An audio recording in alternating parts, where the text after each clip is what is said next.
Acura is precision crafted performance.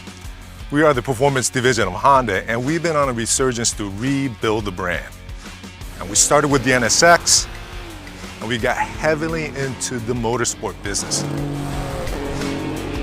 The next step is to bring back some of the performance variants that we've had in the lineup, which is the Type S. The TLX, the new MDX, they'll both come with a Type S variant. So the question is, what is the Type S?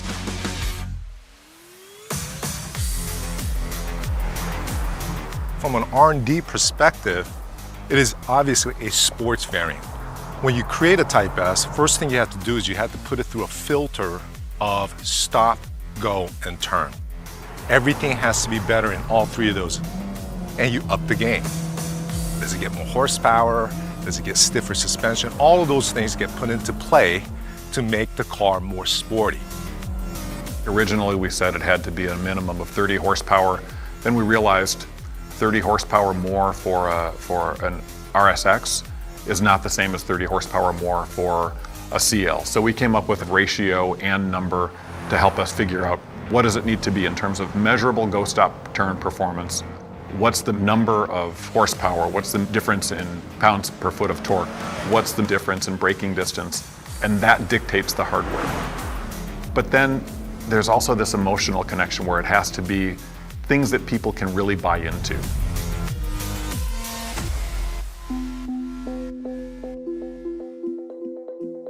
Type S. It has its history back in Japan on the first Type S NSX back in '97. Unfortunately, that car never made it to the States. It stayed in Japan, but that's where the Type S logo and brand variant starts to come into play. Yeah, of course, we were completely aware of the Type S NSX. We knew what it was, we knew what the formula was for that, and we talked to the R&D team about that. We used it as a reference point because we wanted to understand how do the engineers at Honda Motor recognize the difference between Type R and Type S. Type S was never meant to be the same as Type R. It was meant to balance ride comfort with that handling. So you still had all the creature comforts, you could still have leather, you could still have all of the things that you loved about your Acura, but with more performance, more acceleration, more braking, better handling. So still maintaining go-stop turn performance at a better level than the standard cars, but without the compromises you have to make to get that Type R peak performance. In the end, we made our own decisions about what Type S would be for North America, which was the heart of the market. So the Type S is a sports variant that brings in the best of both worlds, the sporty aspects, as well as not losing the civility of driving a vehicle every day. So we decided to bring the Type S into the North American market. Did we go and just copy what the NSX Type S was about? To tell you the truth, no. We started with a program and a secret car called the ACR. As the '98 Accord Coupe was coming to the launch phase, there were a number of us who were thinking, we wanted to do more.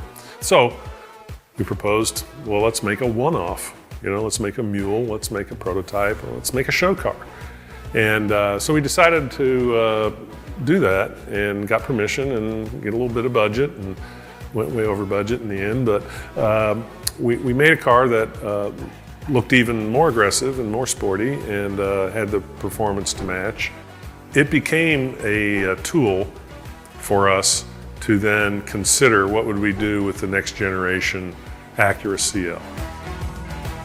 The ACR that Eric had overseen the build of in Ohio, the first time Eric put me behind the wheel of it, I didn't understand how he was setting me up. It took a little bit of time before I really understood that that was his vision for what would become Type S. It helped us all shape our perception of the kind of performance cars we wanted to build with Type S.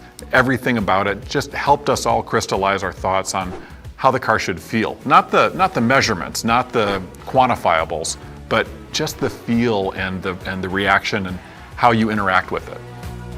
But I was also now getting farther down the planning pipeline for the '01 Acura CL. Because we had showed the ACR and gotten so many people kind of jazzed about, wow, that's really awesome. It really goes 166 miles an hour. We'll take some of that goodness and we'll bake it into the CL.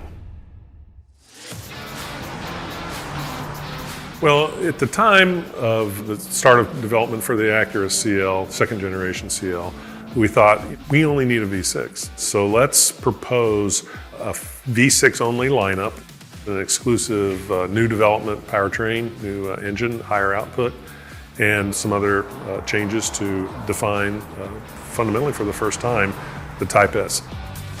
Very different than the NSX Type S that had debuted back in '97, which was basically taking things out to reduce weight. This time we were going to add more power and torque and tighten up the suspension and steering and so on to make it feel sportier. The sedan and the coupe in base trim were different in their own rights in terms of their dynamic tuning. But, if you stand back far enough, you can say, they were appealing to the masses. Softer than what some of us want. So when we found that we had been successful with introducing the Type S CL with a much firmer, direct kind of dynamic response, and we found that there are customers that appeal to that, we theorized that the sedan could benefit from that too. There's more sedan customers than there are coupe customers, and the sedan customers were also saying, give me a little more sport.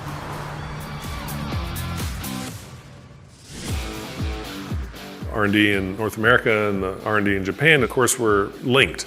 Any goodness that we see coming from them, or vice versa, you're free to take it. And whether that's the actual hardware or just the idea. So the RSX team, I think, saw the success of Type S and said, we've got to capitalize on that too.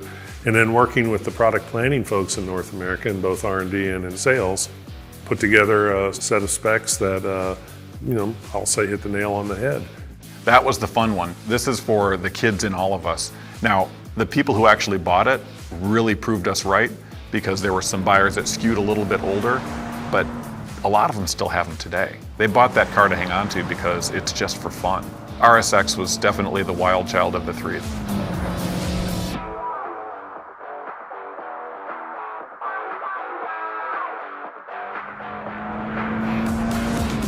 The '07 TL Type S. We started with a non-Type S, a mono grade, one engine, the carryover Type S engine at 260 horsepower, which was great. We had been able to make some improvements from the CL Type S to the '04 TL base. But we really wanted to do another Type S, so we had this 3.5 liter version of the engine with more torque and horsepower. The torque's the real problem when it comes to torque steer. It was still front wheel drive at this point, and we were quite challenged. We applied everything that we had done through research phases, and our know-how was poured into that car to make it a good car. We did the best we could, and we pushed it up to 286 horsepower. And I think since then, time has marched on, and we see that, we can go even farther, and we have. So Type S, where is it today? Obviously, we've built our heritage over the years. And today's Type S, like in this TLX, is gone through the same filter as the previous generation of stop, go, turn. It completes itself as a best of both worlds in terms of performance and amenities, but best of worlds based on today's world. The old saying of opportunity is where experience and good fortune meet. It's a little bit of that story. When we looked at the launch cadence, when we looked at the models that we could build Type S's from, we had to start with TLX. Having a performance sedan, which is where Acura came from, had to be the first shot out of the gate.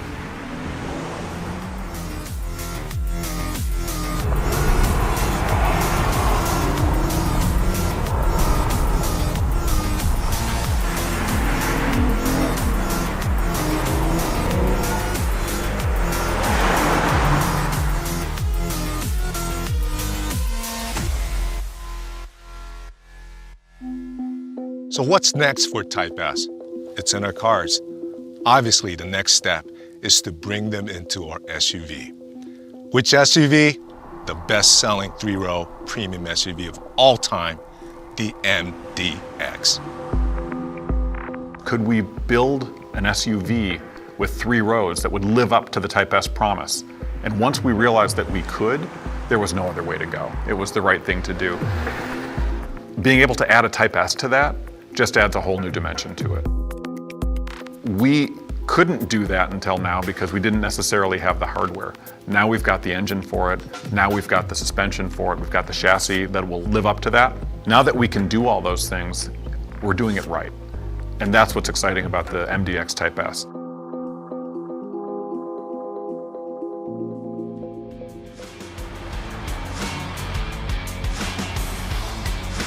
When we talked about Type S from its origins, we wanted it to be a little bit more real. Not just performance for those that could afford something astronomical. And we also wanted it to be homegrown.